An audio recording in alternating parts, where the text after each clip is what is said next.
I'm Anna. I'm Ben. We're AutoSave. Welcome to our channel. Today we're watching Spy Family, Season 2, Episode 4. Last episode was very Yuri-centric. It was. We also learned that Bondman is not a good role model for your children. But we had a little bit of foreshadowing to how Anya's going to watch romance shows so that she can discuss mature relationships with Becky. Yeah, she really needs to do her homework for this friendship so it lasts. I get it. I believe in Season 1 at some point early on, Becky brought up this show and Anya was like, oh, I only watch cartoons. And Becky was like, oh, how immature of you, Anya. Mm-hmm. Your father's cute. Same sentence. Yep, probably. Ready? Yeah. Sweet.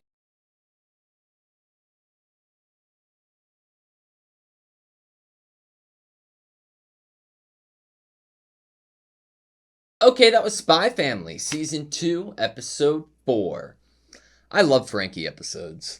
Any bits with Frankie in them make me a very happy person. I would say that some of my favorite moments are Damien and Anya, mainly Damien's view of Anya, and I am so pleased to have gotten a little bit of that in this episode. I absolutely love how flustered he gets. Yeah.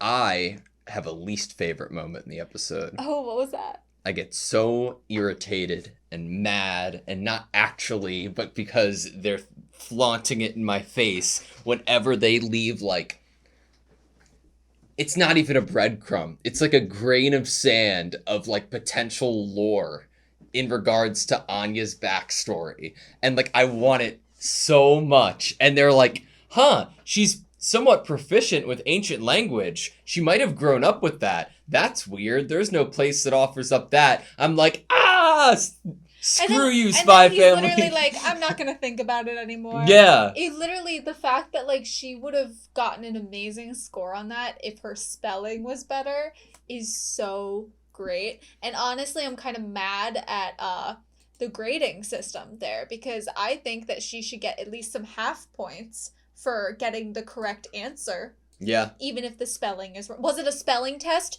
No. But it's Eden, right? We have to hold ourselves higher more elegant standards. More elegant standards. And bad spelling or bad grammar is not elegant. She hasn't studied ancient language that much yet. Did she learn it wherever she grew up?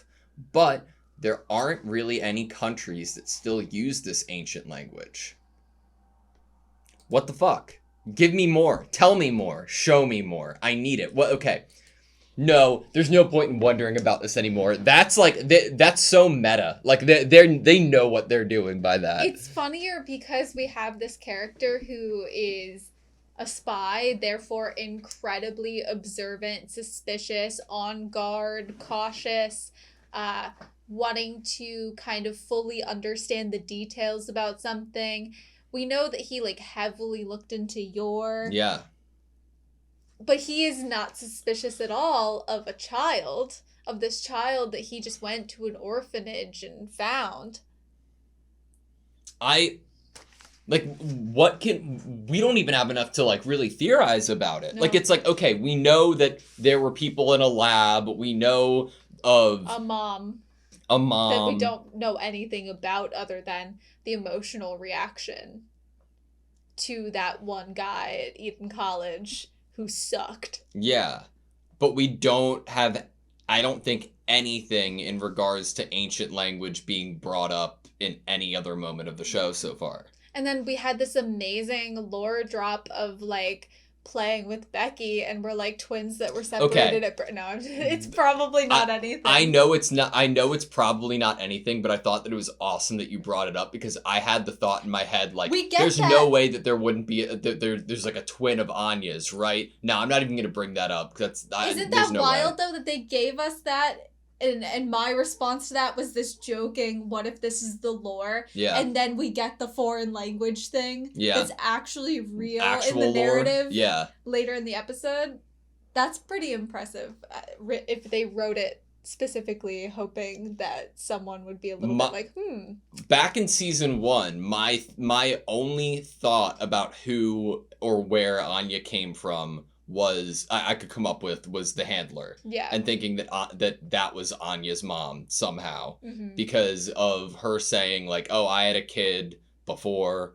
And then the idea, if I'm honest, we talk about a lot of shows like off camera with each other, and one of my reasonings to you that I thought, if there was like if we ever go down the path of Anya's real origin, why I think it could be the handler is completely based off of just like the writing style of the show and other shows that I've seen. It's not based on any type of evidence that I've ever been given from the content of the show. It's more like, okay, well, you'll have to do one of two things if you're going to introduce Anya's origin and who a mother could be. You're going to have to introduce a new character in that way, or it's going to be a pre-established character. And if it's a pre-established character, that's the only person in the show that I could ever think of. And also, it can be very hard this far into the story to truly introduce a completely new, there's been no hints to what they look like,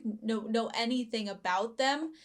If we got introduced to a new character and it happened to be Anya's mom, there would have to be things that we could look back and watch back and find that would lead us down that direction. Yeah.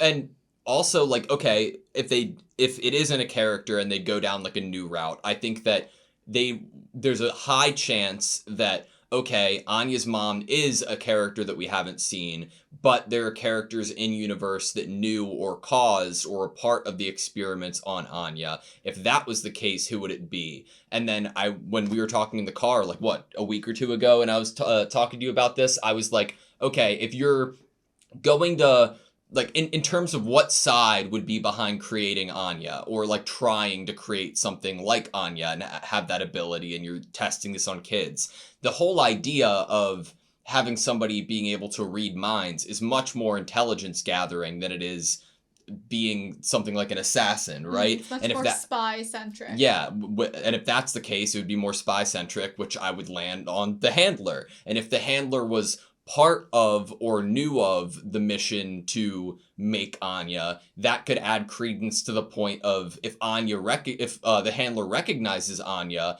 as being Lloyd's daughter, she could be like, okay, well, there's more of a chance of Operation Strix succeeding because of this. But I don't even know if we've obviously seen the handler and Anya interact before, but I don't know.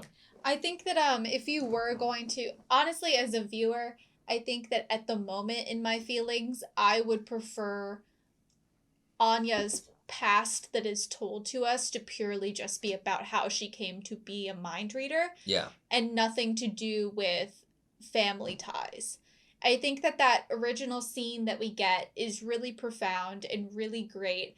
That reaction to being kind of quizzed and tested on which mother she loves more. So fucked and I up. think that what we get from that episode is that this is Anya's family. These are the people that are giving love to her right now. These are the important people in her life. And asking a question like that is ludicrous. And I, as a viewer, almost don't want to touch or mess with the family unit in that direction. I think you can play around with the family unit in obviously a great direction that we're going to go in with playing with the family unit is the spy and assassin. That is a direction that we're already pointing to, and especially very heavily in this episode. The family unit could fall apart with Lloyd's mission not being successful, but also your and her job. Having that combination in here is already enough of a trial for this family that I don't think that it's needed in the narrative to go too heavily on who was Anya's mom actually. I don't think more she about needs, the creation of the power. And more just about how she came to be the way that she is. I completely agree with you.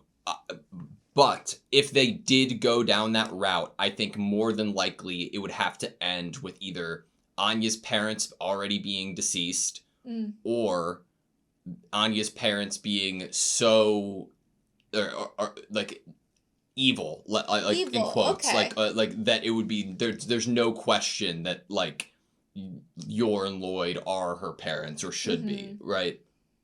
That she was honestly better off to have ended up in the life that she has ended up in. and that this family and this life is one that is much more loving. Yeah.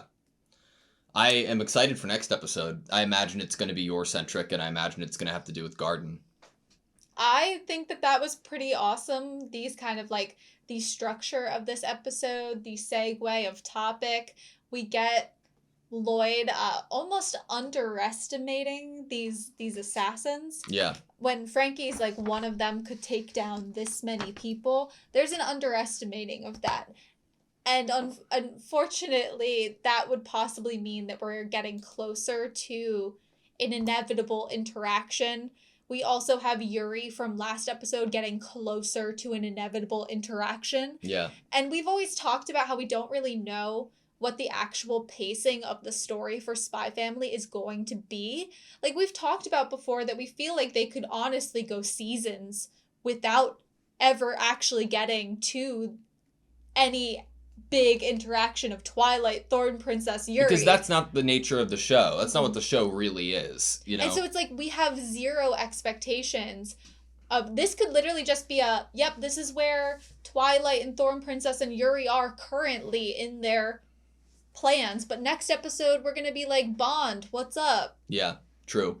So I really have no clue. Like, is this just going to be shelved for a little bit? And we're just going to continue with Eden a little more and Anya a little more. And we're not going to just go right into spy and assassin stuff for the next episode. This show has me at a loss for guessing what pacing they're going to do in terms of like ramping up the story. So if you had to pick one, right, of whether your is or is not part of Garden, what would you say? It could be that group of assassins who have been in this country for ages. It could be I don't know, we don't see her. She could be the lady all the way in the back. In my mind, one, I love the idea that there's like a group of assassins that like are so tight knit and like that their lineage like or they pass down through generations as this like core secret group. Also, with the eyes being like glowing red, that reminds me of a couple shots we get of Yor, like with her eye, like close-ups of her eyes being red. And it doesn't have to be the case, or hell, what side are is Garden even on, you know? But I don't know. If I had to guess just for fun, I'd say that Yor's part of it. But she's either a part of it or this was just used. She's a solo hired out assassin who either could have been in Garden and chose not to, or Garden was purely just used to segue us to Thorn Princess getting another job at the end of the episode. I guess I'm saying that she doesn't necessarily have to be a part of Garden. Agreed.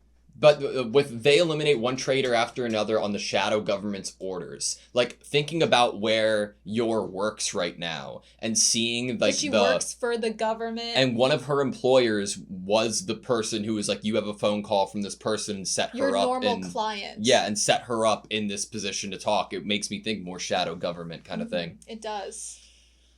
I love the F on Frankie's sleeve. I might get one. Put it on all my clothing. An F? Yeah. For Frankie. For Frankie. Yeah. All right. That's all I have you. Yep. Thank you guys so much for watching this video. Please like, comment, and subscribe. And we hope to see you next time.